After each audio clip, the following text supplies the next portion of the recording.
Crappy Insurrections, everybody, and welcome back! My gosh, it's been forever since we sat down and had a Sunday of history. Dan Dingman, Amanda Brass, welcome to 2021. What a different world than we left off. Yes. Right? Yeah. Well, right. So, I mean, last time we all met up, we were in it was before the election, right? And it was before the election, and it was still 2020. It was September. So really, the world was still up in kind of ooh, what's going to happen? And since then, we have, a new president-elect, which will be inaugurated in a few days, God willing. And also we had one of the crappiest insurrections in history happen, right? So just to kind of make sure that people who might not know what we're talking about know what we're talking about. Some supporters, and please chime in if I'm not if I'm misrepresenting, but some supporters of current, soon-to-be former President Donald Trump bought into lies around and provable lies, bought into misinformation around the Capitol, around the election, and they stormed the Capitol. And it was amazing to watch. Dan, I'm interested as a student of American history. What was going through your head when you were watching that? Well, it was really, it was unreal. I have to be honest, the more we get away from it and think about it, you've heard people talk about there had to have been some inside work in there. Mm-hmm.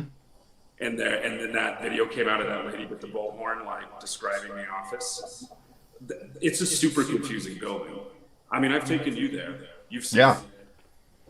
It's a maze. And it was pretty well thought out where people were going. So it was weird. It was disheartening.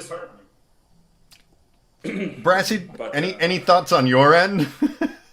So I was not able to check social media at all that day until much later in the afternoon. And we're already 4 hours by, whatever. I remember scared that people were going to die. Yeah. It wasn't as comical to me right away because maybe it's because I was raised in Colorado. But I thought, oh, we might see that today. Yeah.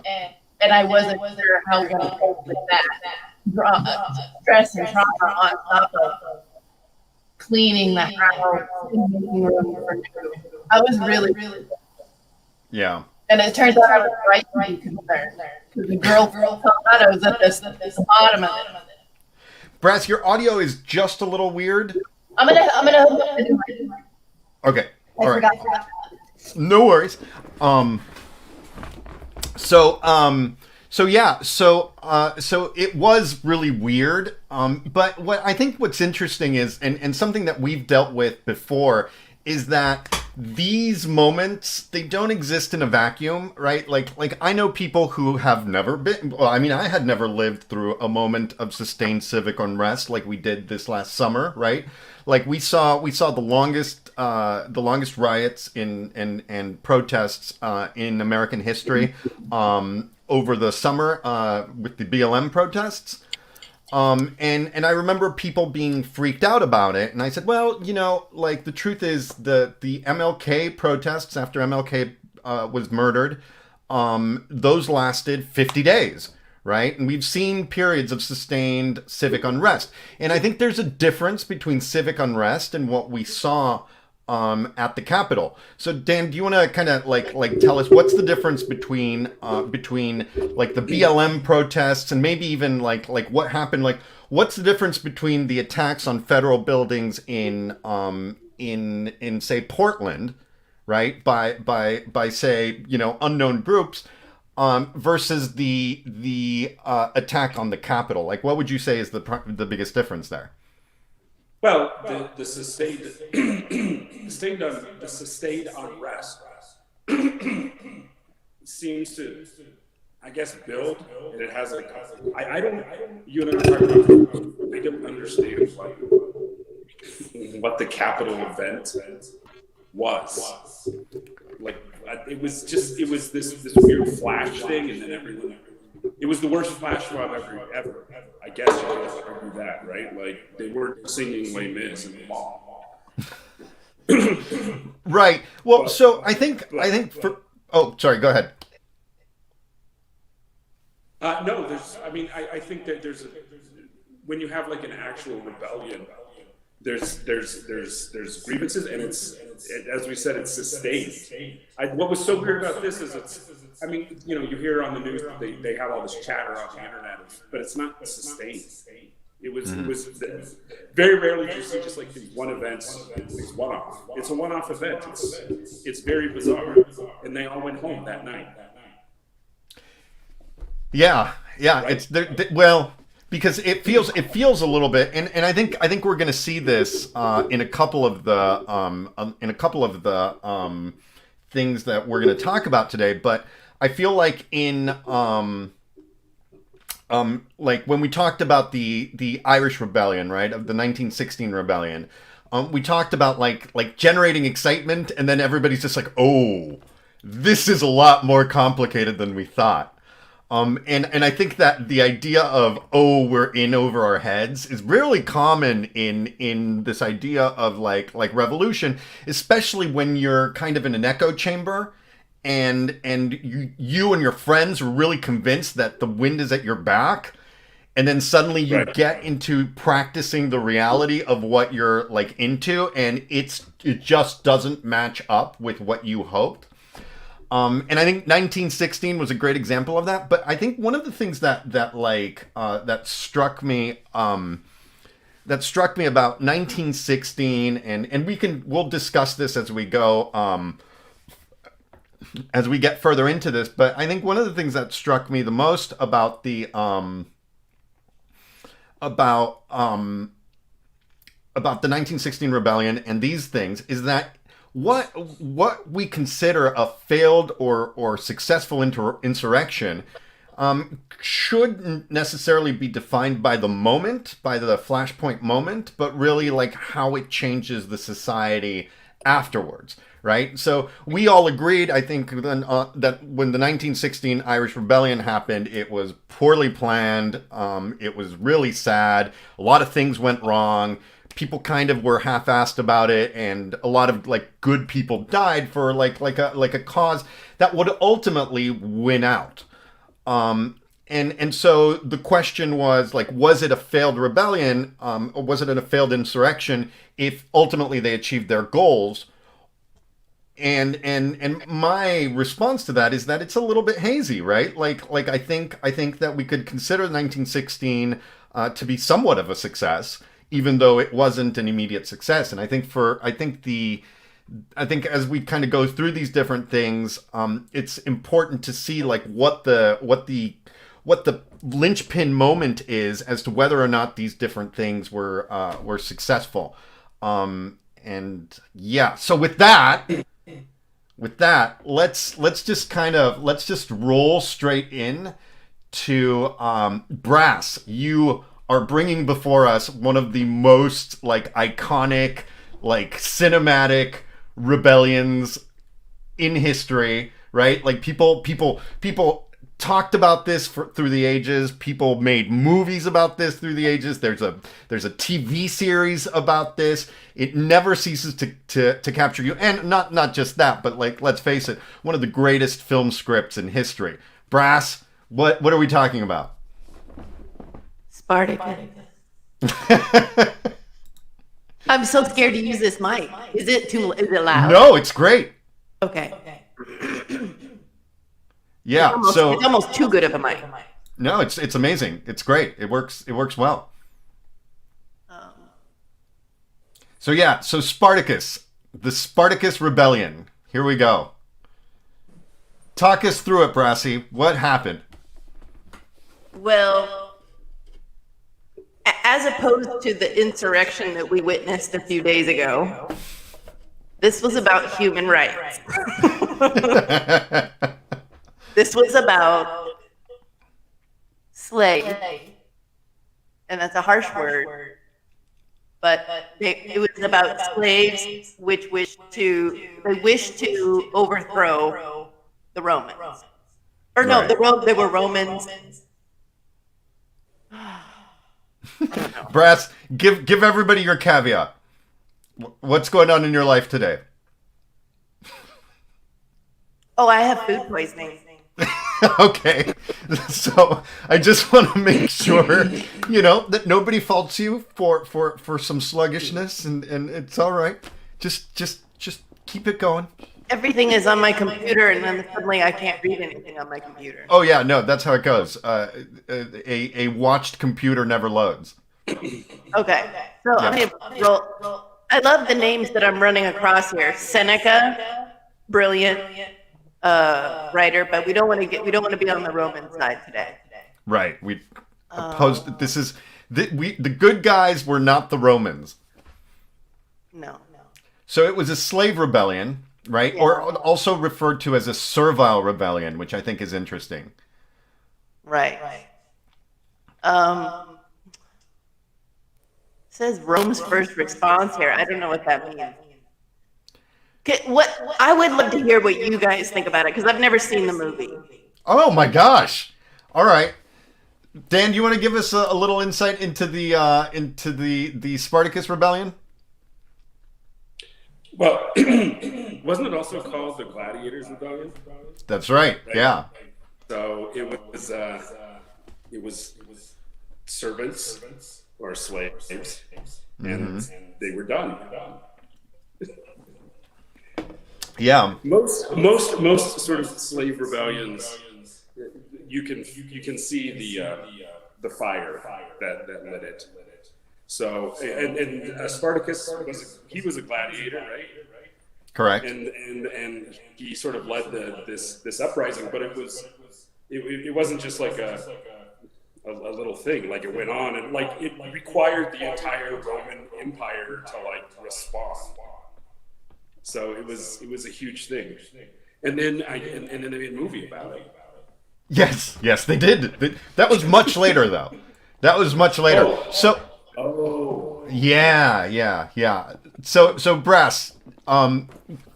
So gladiators, slaves, all of these basically people who are serving like Roman citizens. They're just like, enough of this shit. And basically, they turn against their masters, right? Yeah. Then? I'm not totally sure. I know that they were defeated. I know it didn't get pulled off the way they were hoping it would. It wasn't totally successful. Right, because I mean, it takes a lot to kind of defeat like an actual army, and I think part of like early successes with most rebellions is the fact that they catch people off guard, right? And so there's not like a military like action behind it, but rather it's sort of like a guerrilla action, right? And depending on the strength of that guerrilla action, it grows or it doesn't. And I think that's what, like, they all depend on more people joining. And that's ultimately, like, the Spartacus rebellion had people who joined. You had like a base that had literally nothing to lose. I think that's also important. The idea of like, well, how much do people have to lose? So that they join this or not, right? And so I think what's interesting is what happened at the Capitol. Super like middle class groups of people who frankly have nice lives, right? Like we saw like a lot of folks who like took private. Not a lot of folks took private jets, but some folks took private jets. Some folks like kind of showed up and weren't necessarily expecting to have like consequences or dealing with consequences over what happened. Whereas slaves and gladiators, like the consequences for small things were already huge, right? Like beatings and death were part of their day-to-day life. So if that is part of your day-to-day life, you know your insurrection, it's going to be a little bit, it's going to be a little bit more brutal, and so they did, right? They killed their masters and kind of like went all in. The thing is that this was not so. Just so folks have like a little bit of insight into sort of the Roman Empire and why there were so many slaves and why they were so pissed off. Rome was on a conquering spree when this went down. So there were a lot of slaves, and there were a lot of folks who were being subjugated by Rome. So when this went down, Rome was kind of maxed out as far as like how many slaves were going to come into the empire. And not only that, this is the third slave rebellion that Rome had dealt with. So by this time, Rome knows that there is an issue with slaves. There's an issue with how they treat people, and that this keeps happening. The fact that the Spartacus rebellion had I got to show you guys this, right? Gladiators, and here we see kind of a hyper romantic version of the Spartacus rebellion going up against Roman legions. But as you can see, like the gladiators are wearing their gladiatorial like outfits. But I think part of what captures people's imagination is that it was gladiators and it was pretty successful. Careers were made on the squashing of this, right? Gosh, I can't quite remember the two generals.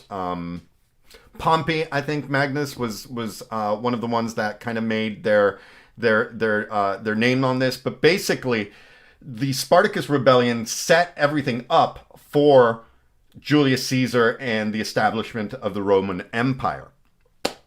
Because what happened was, to protect people from the slaves and from this rebellion, Rome raised legions that never quite disbanded. And so you have sort of these militarized forces now that are part of the action. And Rome never really quite recuperated like back to like a full democracy after the Spartacus rebellion. So I think that's kind of an interesting aftermath. What I do think is not a parallel is that this was kind of a slave thing, right? And were slaves treated better after the Spartacus rebellion?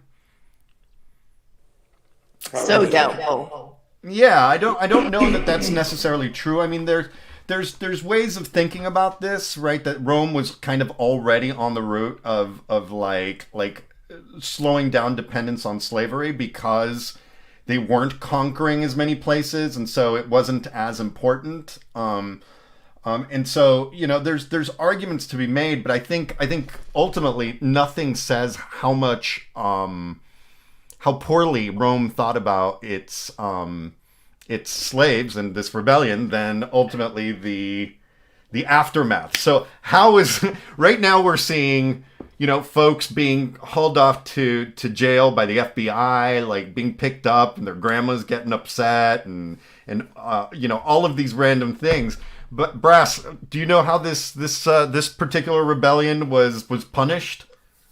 According to my note, it says that Spartacus abandoned it. Is that incorrect? I don't know. Spartacus may have abandoned it. There's someone has written that he turned around and just cut all ties with it and wandered away. Interesting. But I don't know how it ended. Dan? If I'm not mistaken, I think all roads leading to Rome were decorated with crucifixes. And torture to show all anybody, not just slaves, but anybody, not to mess with the might of Rome. That's right. So basically, there was a mass crucifixion that was put along the Appian Way, so that 6,000 people were crucified up on the road to Rome to serve as a warning against anybody who would cause an insurrection. And truth be told, I believe this was the third servile insurrection was in fact the final servile insurrection. After a mass crucifixion, everybody thought twice before maybe starting this again. Go ahead, right. Dan. It's the same with like the Carthage wars. Like we're finished. Enough. The same with what? The wars with Carthage. Right. It happened at the end of that, right? Yeah, right. Yeah, there were several wars against the Carthaginians, and then the last one. What did Rome do, Dan? Carthage must be destroyed. Yeah, and they went in. It's a pile of rocks today. Right. They went in. They burnt it to the ground, and then they salted the earth.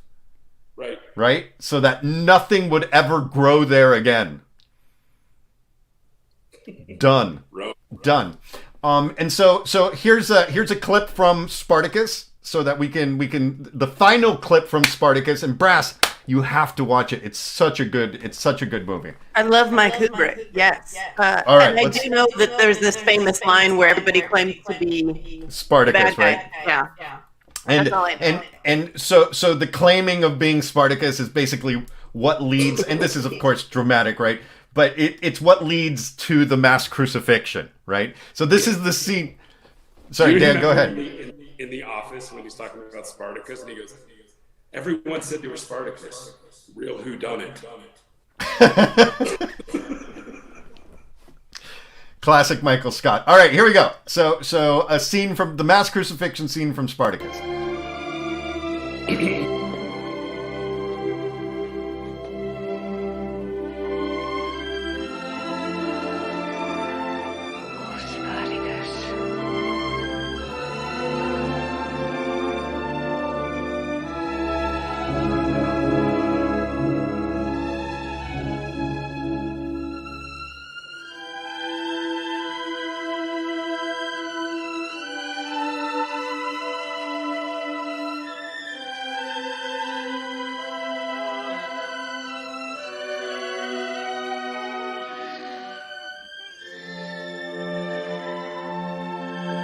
Tell the lady no lighterings allowed. Yes, instantly. Move on. Yes.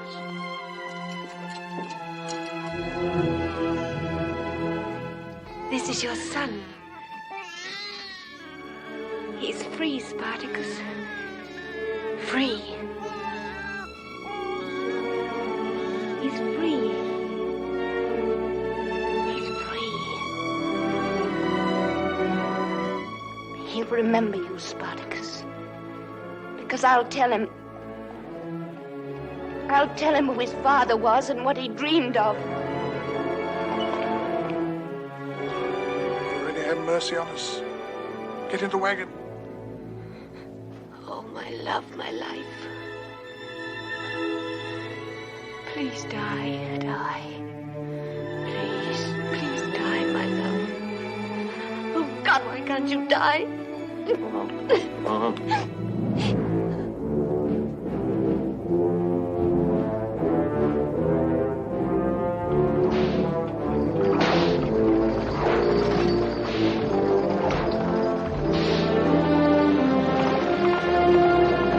Goodbye, my love, my life. Goodbye.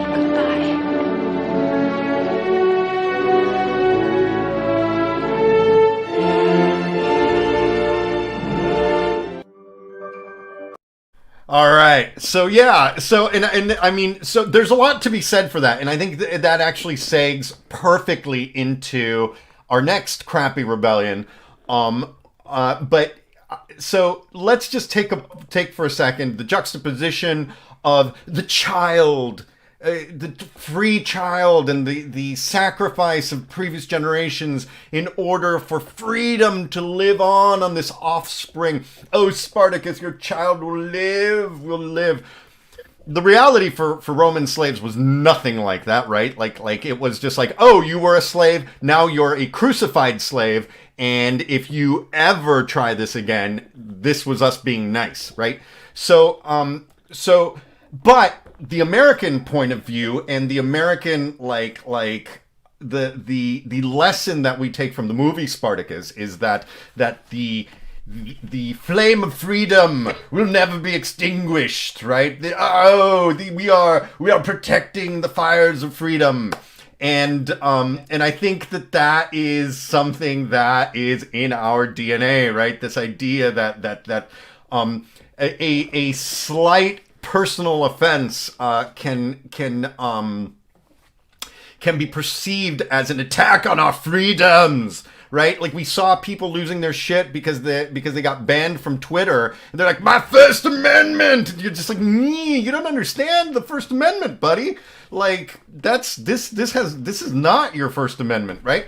So Dan, let's go all the way back to the beginning of our country, to one of my favorite weird little moments of American insurrection, post the American insurrection, which is the Whiskey Rebellion. And also, just a shout out to one of my favorite weirdo American flags. This is the flag of the Whiskey Rebellion. But Dan, why don't you talk us through the Whiskey Rebellion, because it is almost as American as he's free, Spartacus, he's free. Yeah. So the Whiskey Rebellion, it went on for about 4 years. So I'm not going to go through all of the ins and outs of it, because there were different. What's the word I want to say? There were different sort of movements within it, but it was a classic American insurrection in that it had to do with taxes. And look, our entire country, we have to do this thing of we're the defenders of freedom, because really everything starts with just a business dispute, really, in taxes, and that's just not exciting, right? It's accountants and lawyers that run our rebellions, really. So this one is called the Whiskey Rebellion because the best way to transport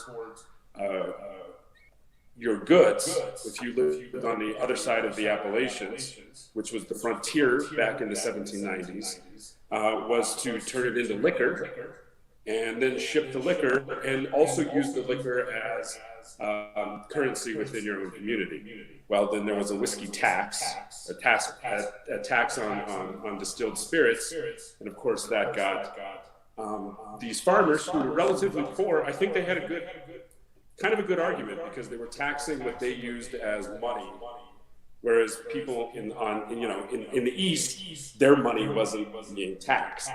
So that caused some hard feelings and disputes, and this went on, and it was mostly in Western Pennsylvania. And this is classic, cosmopolitan versus agrarian, right. like headbutting, which we still see today, right? Even though, anyway, we can keep going. Sorry. But what I think is so my favorite thing about the Whiskey Rebellion is it's certainly the one and only time that a president has actually served as the commander-in-chief of the army while in the field. So there's Mr. Washington leading the militia, 13,000 or so people from Virginia, Maryland, and New Jersey marching through the Alleghenies, as you see there, and confronting them. And it was also one of those things where George Washington shows up with the army, and everyone's like, ooh, I don't know if we thought this through totally. Right? And there it is again, right? And I think there had to be a moment in the Spartacus Rebellion where they're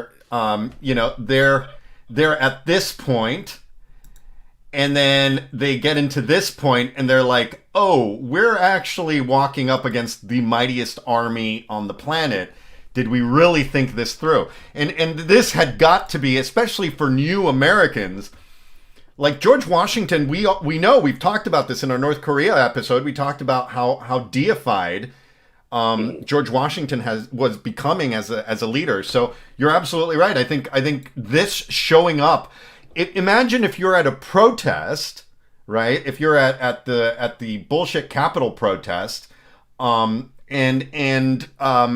you know, like a real like military leader shows up, right? Like the stuff kind of feels dumb. Well, and it gets real. I mean, I would argue even to the point when Nixon snuck out to the Lincoln Memorial and started talking to the protesters out there. Like, right? That's a famous story from the 70s. Like how when the leader actually shows up, like how weird that all starts to get. Because it's not just a faceless entity, right?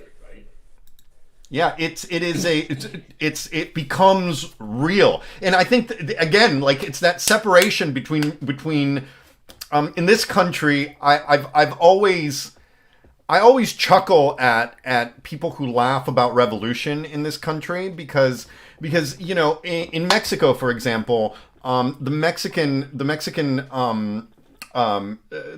Revolution ended in like basically. You know, there's a really amazing documentary called the wind the storm or the wind that shook Mexico, I think.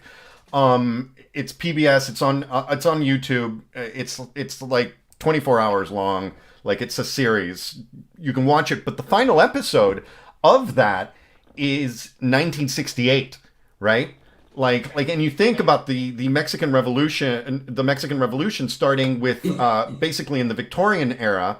And ending in 1968 in some very real ways, and you kind of get a feel for people's experiences with revolution. And in this country, our experience, we like to pretend like once things that end, they're over. Like, okay, that's now in the past, right? Like, oh well, slavery ended, that's it. We don't have to even think about that anymore, right? And I feel like that's a very, very American thing. And so when the reality of like our actions and when you're looking at how it's impacting things, it's shaking. It really shocks folks. So who were the whiskey rebels?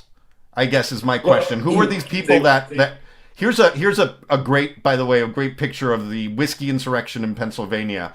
And I believe that would be a tax collector that's been tarred and feathered. Yeah. So basically, it was farmers, poor farmers that had moved over the Appalachians into the Ohio Valley, and around Pittsburgh, the Monongahela. Sorry, I can't. Anyway, the Ohio Valley. And so it was fighting the elites in Philadelphia, right? And if you want to go back, that's how everything starts, right? In the United States, Shays' Rebellion is the same way. So what did they want in the Whiskey Rebellion? Well, ultimately, they wanted the tax to be rescinded. But as they came up with reality, I think there were a lot of other things going on during the 1780s and 90s. There was a big thing on land taxes and calling in debts, and the country itself was not in that good of a state financially. So I think a lot of things got called in together, and it culminated with the whiskey tax. Just like 20 years earlier, the Stamp Act was sort of this sort of boring little fee is what set the fires going.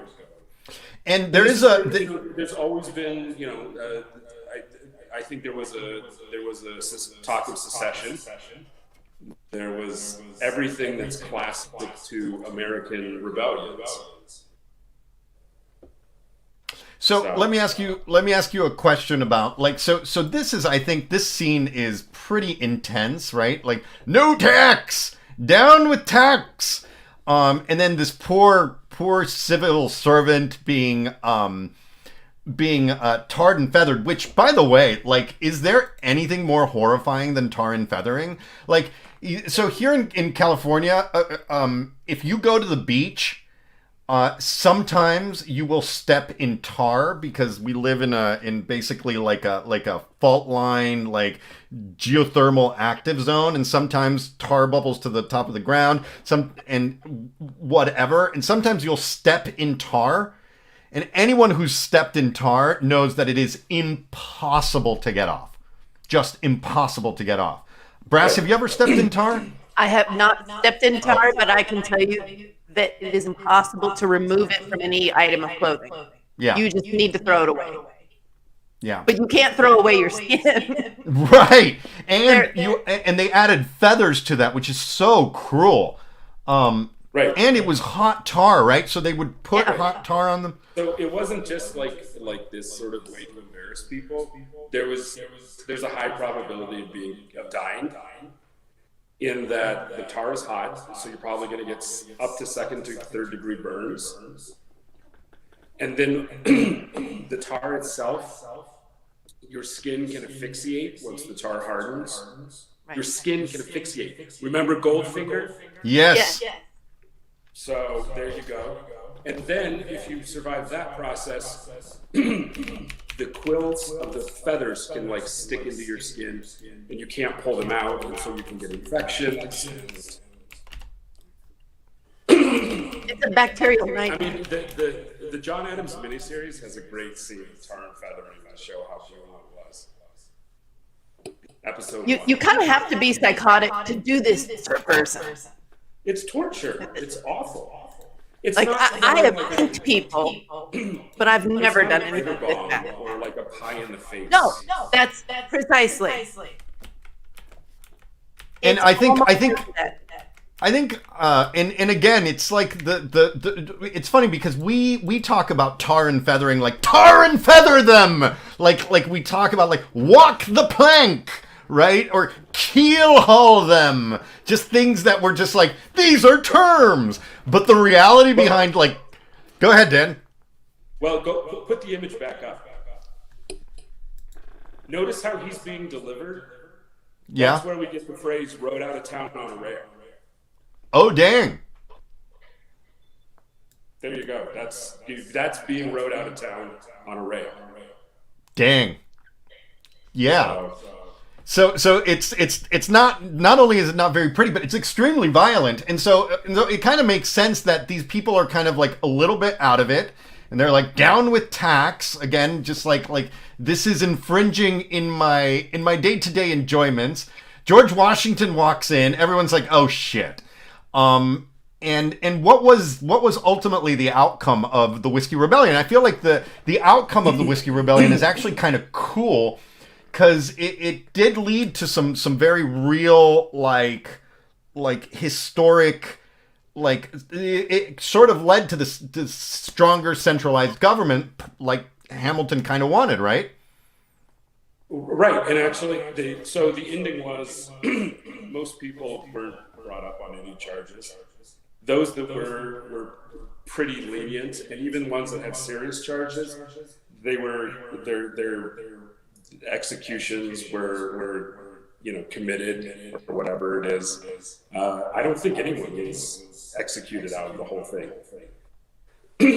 But it also showed that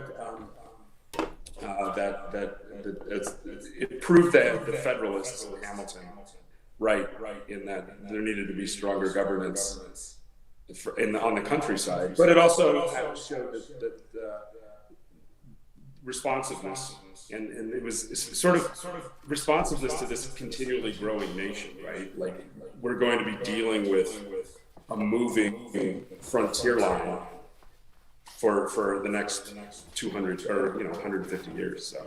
Right. And so that actually leads me to kind of like a weird question for you, because I've been so one of the things we kind of hit on is that, like, for the poor slaves and gladiatorial class in Rome, things didn't necessarily get much better for them after the Spartacus rebellion. But because the Washington didn't really have like a just wasn't into like hardcore going after fellow Americans, right? He was just like, right? And so the repercussions from the Whiskey Rebellion weren't that harsh. So I guess my question to you, Dan, is, did that set us up for more rebellion? If there are no consequences for sedition and insurrection, is that going to just become part of our national, like part of our personality, or is it difficult to take the Whiskey Rebellion and kind of move it into context of later seditions, like what was it, Jay's? Shays Rebellion. Well, Shays went first, right? Shay went first over the same sort of arguments. Taxes. Which is what triggered the, one of the many elements that triggered the Constitutional Convention. So okay, so we've got Shays, we've got whiskey. Was the fact that we didn't really crack down on whiskey, did that lead to the Civil War? No, I don't think it probably. No, right? I mean, it's in our makeup. We started with the rebellion, right? And there's always this element of foreign, not foreign, but governance physically far away, right? Right.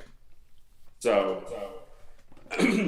but the Shays Rebellion, interestingly, and I'm sure the Whiskey Rebellion did too, leads to an interesting thing that I think about American uprisings and rebellions is, and you're already hearing it about what happened a couple weeks ago, is that there are always, it's not us, there are infiltrators that are being bad. Right. Like all the violence, Shays Rebellion, the violence in Shays Rebellion and the Whiskey Rebellion were British agents that had infiltrated. Sure. Right? Sure. So, and that's sort of a thing. Like, Americans love to rebel, but they don't like to admit it. We have a very strange relationship with rising up and rebelling. Like, we like it to be violent until it gets violent, and then we don't like it anymore. All right, so one more shot of that tar and feathering. Oh wait, nope, other kind of skin asphyxia. But yeah, so Whiskey Rebellion, kind of a weirdo moment in history. I do have a couple of clips of like cinematic Whiskey Rebellion, and just because it's such an oddball in American history. But what's cool is this clip jumps from a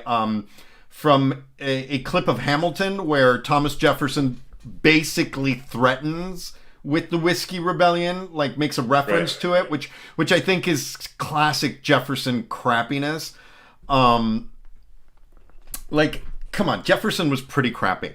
Like his ideas of what like democracy and decency and rebellion and all of these things were from such a privileged place that he used other people's suffering as kind of a political tool. I mean, anyway, so it starts with a clip from the musical, and then it moves into like a made-for-TV movie, which I don't know much about, but it talks a little bit about Hamilton and the need for a strong centralized government, and then it moves into sort of Washington going like, okay, I guess we're done.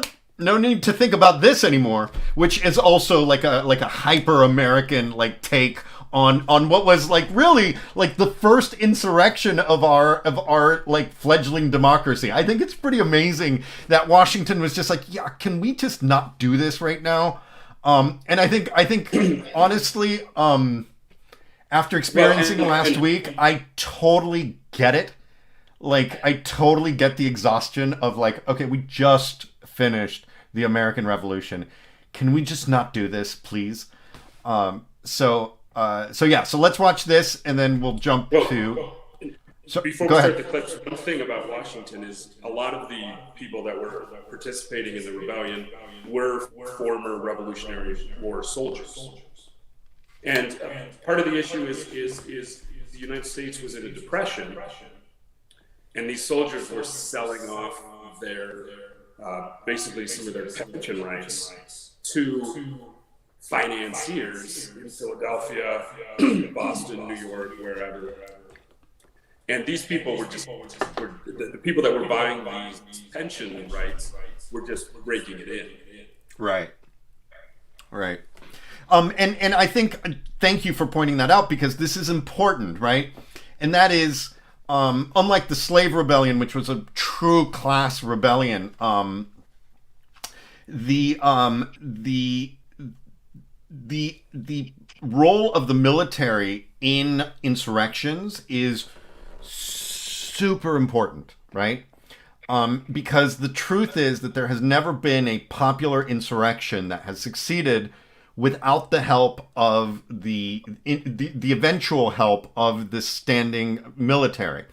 And so these insurrections always come to an end when the actual military forces of the country or of the government that's in power come into play. And unless those military forces can be convinced to participate in the insurrection, you're done, right? So for example, these guys, when they went into the Capitol, there is an assumption that the police and the military will support them, because they do a lot of they do a lot of tips of the hat, and there's a lot of speaking to those people, because the truth is their little uprisings will not succeed. And sure enough, the Capitol Police put an end to it. Right now, we're looking at the United States military, the Department of Defense, everybody's basically pooling in and saying, no, this is the legitimate government of the United States, and we will support it, right? What the current administration was arguably trying to do is try to gauge whether or not the military was standing with them, right? And military leaders have had to, the Joint Chiefs had to issue a statement saying, this is the democracy, this is the Constitution, this is what we will follow, just to make sure that there's no question about what the military's role is going to be over the upcoming transition of power. And so the fact that so many former soldiers took part in the Whiskey Rebellion, I would venture to argue, Dan, stayed Washington's hand and made the consequences of the Whiskey Rebellion less than if it had been just a bunch of, well, I mean, at that point in time, people were property, right? So let's say if it were a bunch of farmers or a bunch of or a slave uprising, I don't think Washington's hand would have been as stayed. No, I would agree. Probably, well, we know that if it had been a slave uprising, it would have ended, well, like Spartacus. Right. And if it had been mostly non-veteran people, farmers, and let's be honest, a lot of the people that were over there were not the cream of the crop socially. That's why they were out there. Right. So, Yeah. All right, let's watch our clip, including this incredible like intro from what do you call it? Hamilton, the musical. Look, when Britain taxed our tea, we got frisky. Imagine what's gonna happen when you try to tax our whiskey. Thank you, Secretary Jefferson.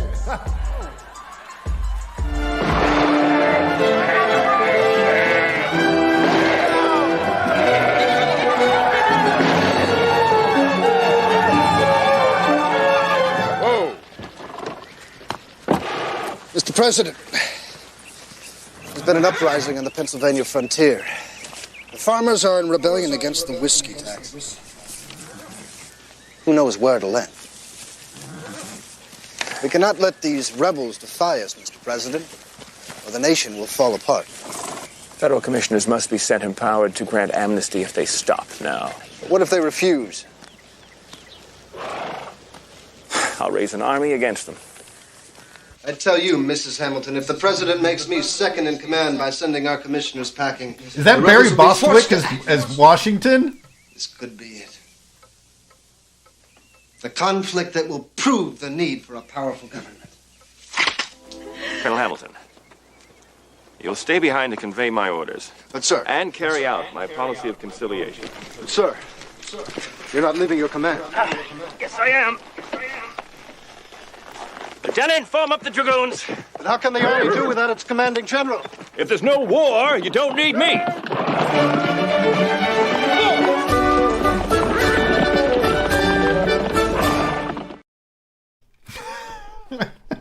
Yeah, that was Barry Bostwick, right? I don't know. I think it was. Yeah, so Barry Bostwick, famous from... Rocky Horror Picture Show. That's right, Brad from Rocky Horror Picture Show. So like if there's no rebellion, you don't need me. Bye. I think it's kind of a classic like Washington like eek, right? Like too much to deal with this new country. The role of the military, the role of the government, and the role of veterans in the Whiskey Rebellion is a good segue into the failed insurrection, the crappy insurrection that I wanted to hone in on, and I think and I wanted to hone in on this because from an ideological standpoint. It is one that really cost the country where it happened, and that is the beer hall Putsch. Right? Is that it? I think that's how you pronounce it. The beer hall Putsch. Putsch. Pushed. Pushed. I want to say pushed because I thought it was called a poosh. I did too, but then I heard it pronounced Putsch, and now so the beer hall P word. Well, no, that just makes it sound like I'm trying to say beer hall pussy. The beer hall pushed. Anyway, so Which is like a riot and a coup. It's not a coup, but it's not a riot. It's a riot. German word, right? Riot, yeah, right. Like the Germans don't have a word for fluffy, but they have 15 words for insurrection. Right? So this is one of them. And so basically, man, I mean, I don't know about you guys, but I love Weimar Germany.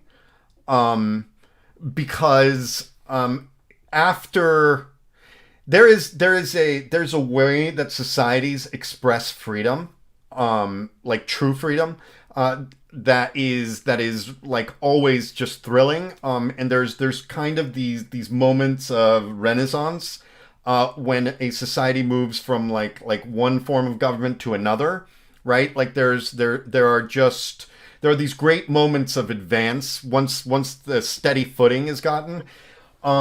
And in the so after World War I, Germany decimated, defeated. I think 1 in 5 German men, of certain age, had died in World War I. The French and British are like, okay, cool, you surrender. You have to install a democracy, and you're gonna pay us out the nose for reparations for all of this bullshit. And so what happens is there's a new democratic republic declared in Germany, but that democratic republic, which is called the Weimar Republic, is suffocated by the sort of the penalties that they had to incur from World War I, right? So you've got this sort of like new German democracy after World War I. The Kaiser is out. And they are basically the Western powers are just like, okay, now you have to have a democracy, you have to pay us, you have to do all of these things. So they set up this government, and there's this sort of explosion of relief in Germany, and from a cultural aspect, the teens and 20s in Germany are just this beautiful explosion of art and freedom. And so I love that about Weimar Germany. But with that art and freedom comes also like some pretty incredible instability. And so part of that instability was that France basically took over the Ruhr Valley, which is in Bavaria, and basically took over a bunch of mines and a bunch of industry so that they could get the money that they were trying to get from Germany. Go ahead. The Rhine Valley, just to give people an idea, is it would basically have been the equivalent of like taking the Great Lakes states, right? It's all the power industry of Germany. Yeah.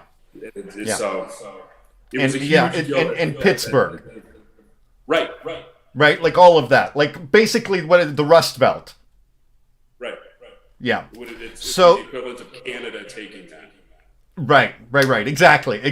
Yeah. So what that did was it kneecaps the economy, and what you have is like highly radicalized factions inside this inside Germany, kind of going at it in the 20s and 30s, and the beer hall Putsch happened in 1923. And you've got to think about this from 1924, I think, through like the end of the 20s and even into the early 30s. The Weimar Republic was referred to that era as the Golden 20s, right? So what you think of as the beer hall Putsch, which is a coup, and we'll get into it, happening in the early 20s, tells you how long it took from that to the advent of Nazi Germany. So what we have is a highly unstable moment of national factionalism with economic depression. Definitely not sounding familiar, but happening in Germany and specifically in Bavaria. And Bavaria, unlike a lot of other places like Berlin, right?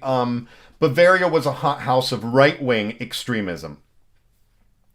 So in 1923, a group of former German officers, former German World War I army like people, got together with one of these extremist groups and decided to take advantage of the fact that, and here they are, right? So if you're a history like fan, you'll recognize Ludendorff, you'll recognize Krebel as big names. In fact, that's why they're front and center, big names in the in World War I, and that's why they're wearing their Pickelhaube hats, right? And then right there to the right, grasping his hat like he's trying to fucking kill it, is Hitler, right? Just strangling his hat like I hate this hat.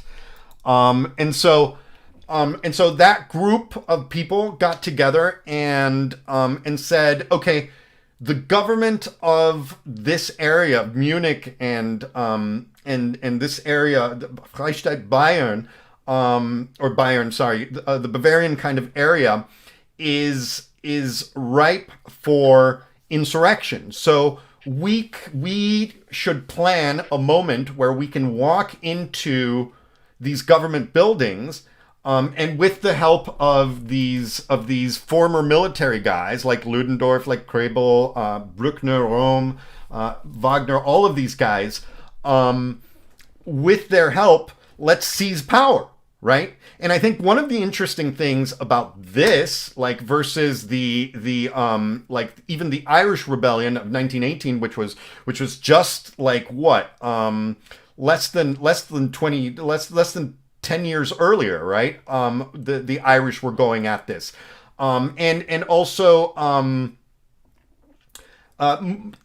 Mussolini was on the move and doing this kind of thing, like using former military to kind of convince the current military that this was the right thing to do.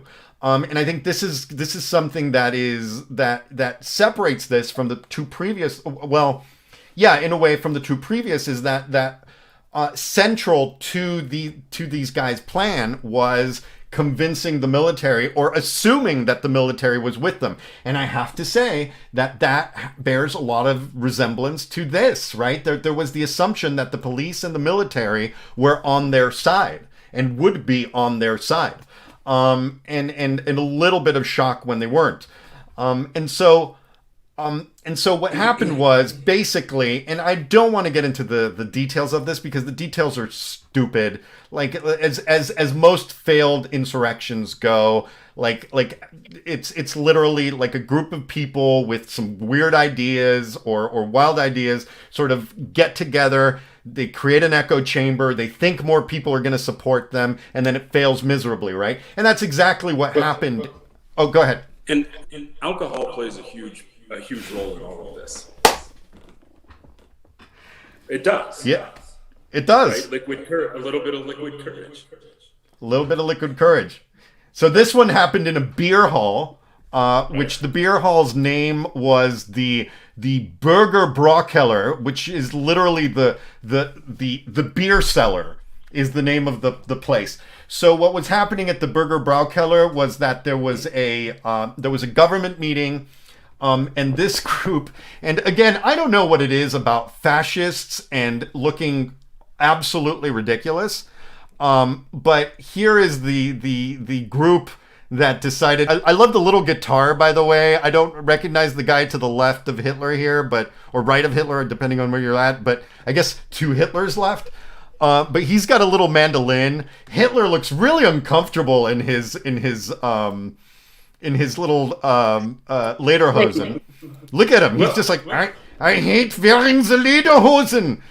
I think we can agree, though, that it is pretty awesome that Germany has like a full drinking outfit for people. This is their drinking outfit. This is, to be fair, my guess is that they were dressed more like this with, the strangle hat outfits than this when they did the beer hall Putsch.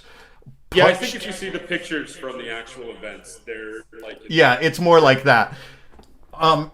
And so anyway, they're like, okay, there's gonna be like Bavarian leaders, some who are on our side, some who are not, that are gonna be gathered at this beer hall. So we're gonna walk in and we're gonna say, "We take over," right? And so they took a bunch of their Nazi thugs who were partially armed or completely armed. Actually, they were completely armed.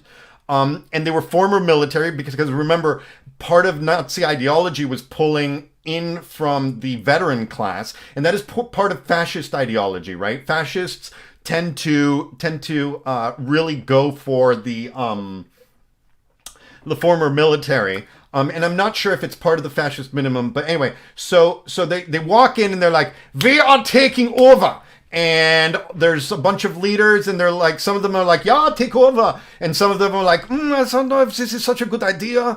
And so there's kind of like a little bit of a back and forth. And as this is happening at the beer hall, there's a bunch of Nazis, and these aren't the Nazis that took over Poland. These are the Nazis that had the failed Putsch in Munich, right? So it's kind of a bunch of dorks that walked into wrong picture. A kind of a bunch of dorks that walked into government buildings and sort of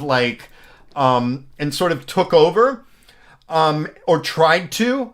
But literally the moment they met up with the police and the military, they got pushed back like super hard, right? And so basically Hitler was just like, "Oh, crap, I didn't really think about this." And there was a lot of like confusion, and then they left the beer hall and they kind of came back, and there was like, "Oh, there's fighting on the street, 16 Nazis killed." And before you know it, like the whole thing is over.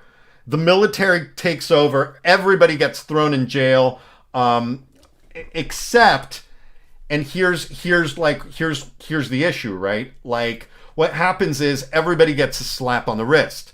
And everybody gets a slap on the wrist because basically the government and the people who have the jails and the judges and the people in the courts are just like, well, they had the point about, all of these things.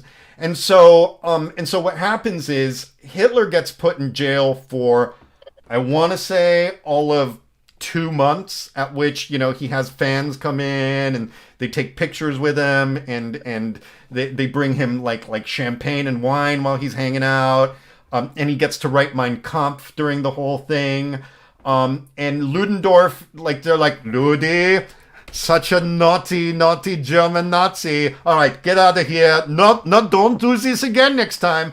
And what ends up happening is the slap on the wrist basically tells Hitler that, and the rest of them, that the next time, you need to be able to control. These are the dopey, kind of not real Nazis, proto-Nazis with the Darth Vader helmet there, that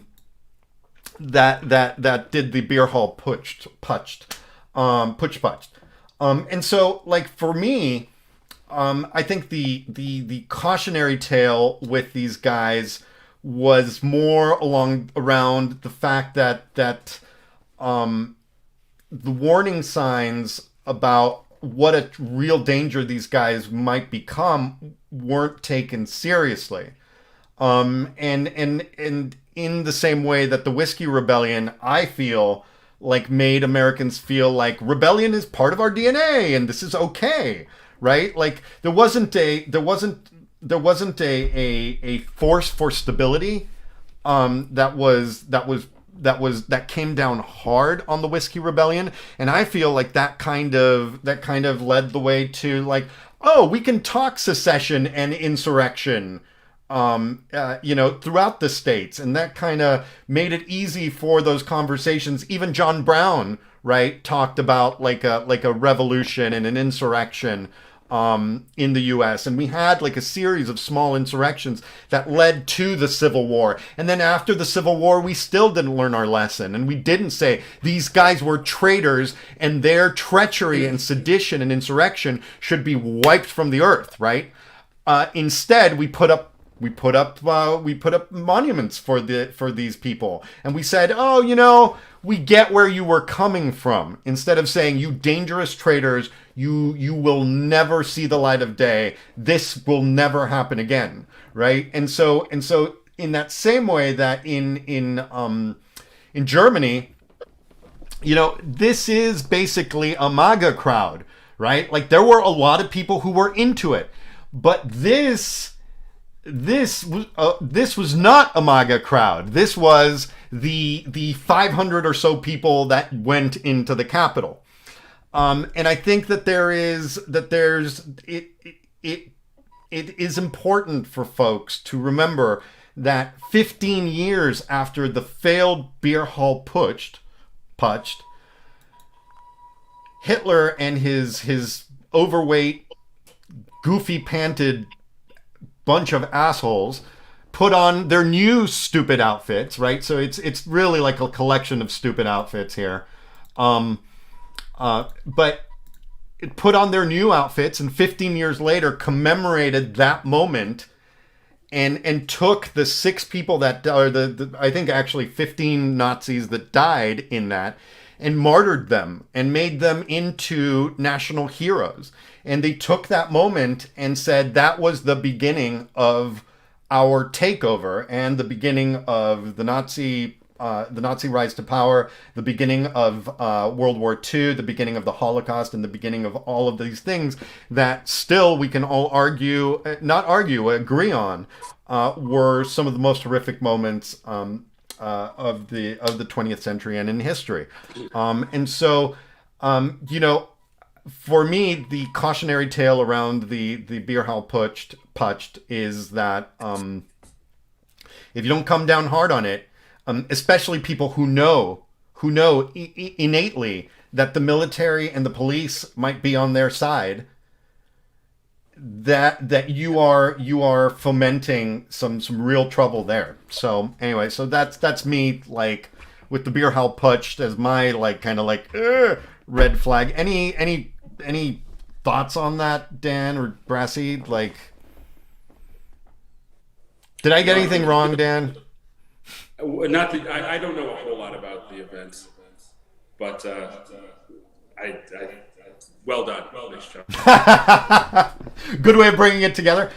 So there is a really crappy movie, because this is all about crappiness. And I think Hitler movies, by and large, tend to be crappy, with the possible exception of Downfall, which is the only non-crappy Hitler movie. And the reason is because it's the one that took the most care to just kind of present the facts without, like, a lot of allow actors to act, but present the facts as they were. But there is a pretty crappy movie called Hitler Rise to Power, or Hitler Rise to Darkness, and it's got God, you guys know I'm terrible with actors' name. Begbie from Trainspotting as Hitler. Robert Carlyle. Yes, Robert Carlyle plays Hitler. Wow. Yeah, well, and I mean, you can kind of see it, right? Like look at. Begbie was 2 steps away from Nazi. Right? Yeah. So you look at Hitler in this picture here, and you can actually you can get that Robert Carlyle intensity to it. What I think is good about this clip is that it shows just how difficult it is to pull something like this off, and it also shows that oh shit, we're in over our heads, or oh shit, this isn't working out like we expected it to moment. There are Japanese subtitles in it, so pardons to everybody. You'll recognize some of the actors in this, by the way. It's a pretty amazing cast, all things considered. But there's also the sort of like old school like Ludendorff types, where they're like, I have to go home and check on my wife. Is that okay? And they're like, oh yeah, go home and check on your wife. Kind of moments which don't necessarily make for the most put together insurrection. But anyway, so let's watch this. Let's watch this clip. 2003. Let's get ready to talk about some of the cast we're going to see in this too, because it's pretty amazing. All right, here we go.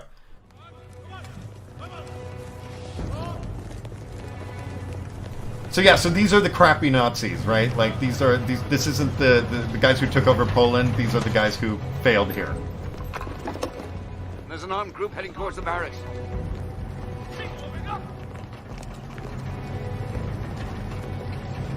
We'll cut off your Johnson, Lebowski.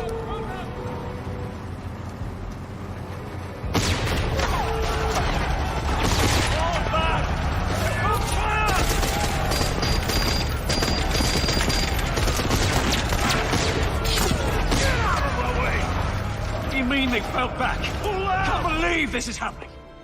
Nobody does anything right.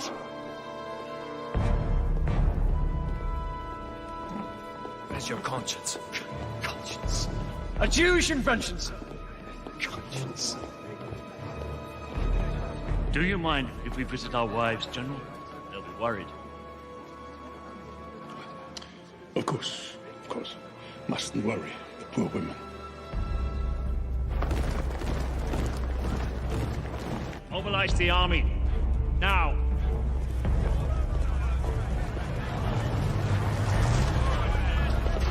What the hell's happening? There are too many of them. Somebody must have betrayed us. What are you doing here? Where's Carr and the others? Oh, I let them go. Their wives were a concern. Well, that's all right. They gave me their word they would notify the authorities. Good God! Follow me. Let's go. We'll take to the streets. We'll take to the streets. We'll go to the war ministry. There were 8,000 people at the Circus Krona the other night. As soon as they know what's happening, they will support us.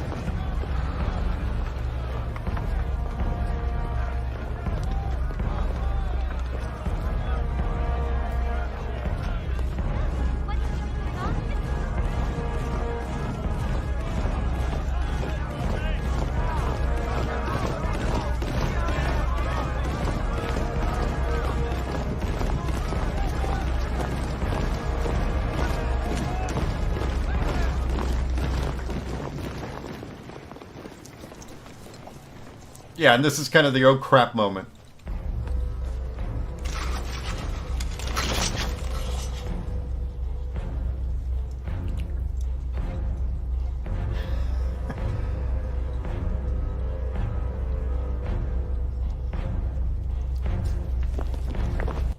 All right, so suffice to say, Hitler doesn't get killed, but it is kind of like you see a lot of similarities here, right? Like guys cosplaying military, right? Like the Nazis weren't the actual military. The military is right there in front of them. They are now taking up arms against the military.